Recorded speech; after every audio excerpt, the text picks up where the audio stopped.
हमारे संविधान का जो प्रियम्बल है वो क्या कहता है? Liberty of thought, expression, belief, faith and worship.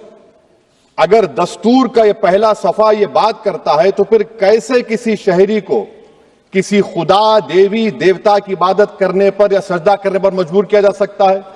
आप ही की पार्टी से आज की जो बातें हुई है इसी कब हो रही हैं।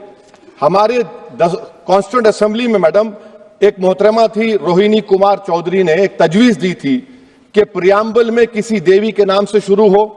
उन्होंने खास तौर से वंदे मातरम का जिक्र किया मगर उसको कबूल नहीं किया गया। फिर केवी कामत साहब ने एक तजवीज दी कि इट्स सिटीजन्स को बदलकर हर सिटीजन्स किया जाए और खुदा के नाम से शुरू किया जाए, वो तरमीम को मुस्तरद कर दिया गया। हमारे संविधान का उसूल यह है कि भारत क्या है, उसकी अवाम है, अवामी कानून के मुसन्निफ है, अवाम मर्जी से सबसे बालातर है, अवामी हाकिम है। मुल्क किसी खुदा, देवी, देवता, मजहबी इलामत के नाम से नहीं चलता, ना मुल्क किसी एक मजहब की मिल्कियत है।